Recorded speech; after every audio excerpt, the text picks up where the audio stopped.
O Novo Testamento, que está na nossa mão, é fruto de um trabalho de erudição de muitos séculos.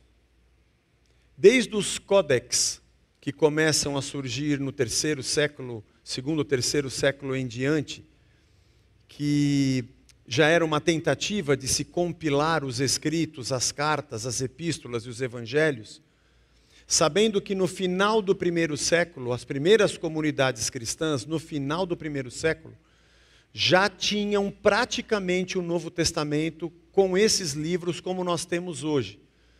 É o conhecido cânon muratoriano. Antônio Muratori descobriu uma relação, coisa arqueológica, do primeiro século, que já tinha essa relação como nós a temos hoje.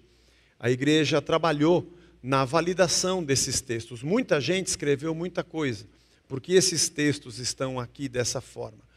Se um dia você tiver interesse e fazer uma dessas matérias no seminário, são apaixonantes. Mas por fim, quando Gutenberg inventa a imprensa, nós já estamos lá na frente.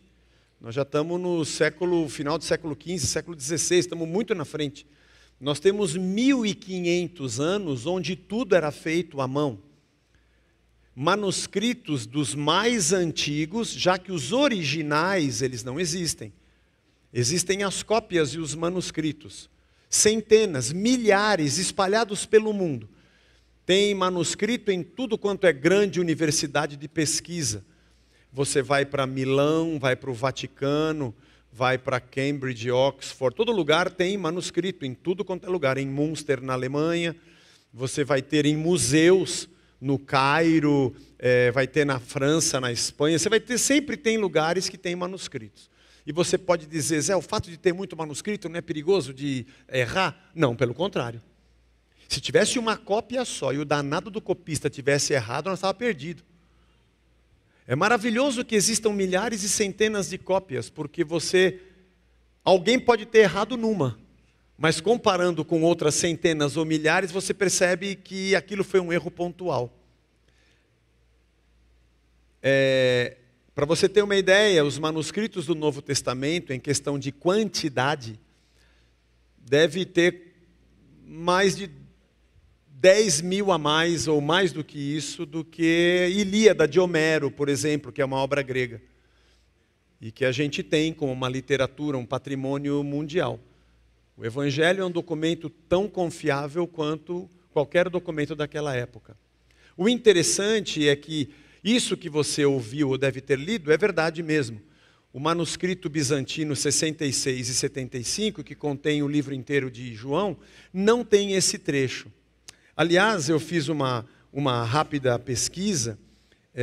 Eu tenho a gente que estuda tem o Novo Testamento grego com aparato crítico. O aparato crítico é todo estudo que foi feito de todos os manuscritos para se aferir se aquele texto de verdade é daquele jeito, com aquelas palavras e daquela maneira. Então, desde os manuscritos do segundo, terceiro século, são os mais antigos, são os papiros gregos, os manuscritos alexandrinos, e assim os unciais, os minúsculos, lecionários, e todas as cópias dos pais da igreja, todos eles são verificados, os códex bizantino e todos os outros, Vulgata. O primeiro trabalho crítico, acho que é de 1880, conhecido como Westcott Hort, são os dois eruditos que trabalharam, acho que na primeira análise crítica do texto, e também é contemplado nesse trabalho. Então a gente não encontra nesses dois papiros, que são manuscritos alexandrinos, além de Orígenes, Crisóstomo, Cirilo, Tertuliano, Cipriano, o Diatessarão de Taciano, que é uma compilação dos evangelhos, também não tem. Porém, inúmeros lecionários, que são os estudos dos pais apostólicos, manuscritos unciais e os minúsculos também, e outros pais da igreja como Ambrósio, Ambrosiastro, Paciano, Rufino, Fausto, Jerônimo, até Agostinho chega a citar, e também a Vulgata, os textos copta siríaco palestino, copta boaírico, contém esse trecho, e muitos também manuscritos eslavos, que são quarto, quinto século, um pouco mais adiante. Quando esses eruditos trabalham nesses manuscritos, não existe manuscrito menor ou pior, melhor ou pior. São manuscritos. Tem mais antigos e mais recentes. Mais recentes assim, mais antigo do século III. Mais recente, século V. Mais recente, mas tudo é antigo, né? Mas esses homens, eles têm, esse aparato crítico tem 4 níveis de aferição para garantir. O primeiro, que é o nível A, é quando dizem, isso aqui é certeza que foi escrito dessa forma. Mas para você ter uma ideia,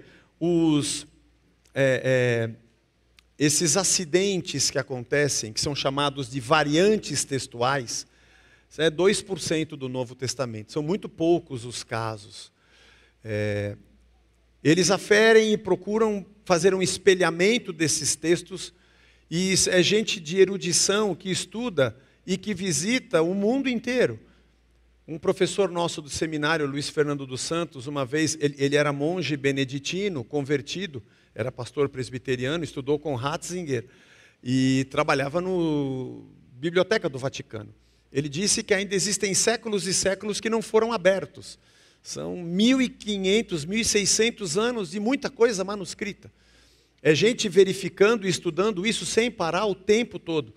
Aliás, o meu livro é a 4ª edição, já tem a 5ª da SBB e eu preciso melhorar a minha. Então, quando esses homens são eruditos, que estudam o siríaco, o copta egípcio ou o grego koiné do 1º século e que vão entender essas línguas, é gente que não aprendeu isso no TikTok. O nível B, C e D vão dando as dificuldades de chegar na conclusão. Esse trecho, para eles, é nível A. Acontece que Papias e Policarpo são pais da igreja, eram chamados pais da igreja, os que eram discípulos dos apóstolos e que mantiveram o evangelho nos primeiros séculos. Então, esses nomes que nós citamos, como Tertuliano, Orígenes, quando a gente fala sobre Agostinho, Papias e Policarpo são muito antigos. Papias foi discípulo de João. E segundo Orígenes, nos seus escritos de Papias, ele cita essa história. E como ele foi discípulo de João, apesar de ele não escrever nenhum texto canônico, ele é uma evidência externa de que o que está escrito internamente do texto pode ser tido como fidedigno. Aliás, os pais da igreja são visitados pelos eruditos que verificam manuscritos. E se você viu alguma coisa dessas, e por acaso nomes como Ioannis Karavidopoulos, Carlo Martini, Eberhard Nestle, Barbara Allen, Kurt Allen, Bruce Metzger, se nenhum desses nomes foi citado, deixa para lá, irmão. E nós usamos aqui a versão da SBB, que tem um trabalho, as sociedades bíblicas no mundo todo têm um trabalho muito honesto. Aliás, esse aparato crítico, que é o comentário de rodapé dessa Bíblia, coloca todas as variantes textuais possíveis. Ele é muito honesto. Para te dizer que nós aferimos tudo e achamos que isso aqui que está no texto é o correto. Apesar de que o Códex Bizantino diz assim, na Vulgata foi colocado assim, Agostinho copiou desse jeito, mas esse que está no texto é o que nós julgamos ser, depois de todo o trabalho de espelhamento, tido como o mais assertivo possível, já que tudo é manuscrito. E eu sei que às vezes a gente olha para a internet e aparece tem muita gente séria, muita gente boa estudando, mas tem muita teologia de TikTok e Facebook.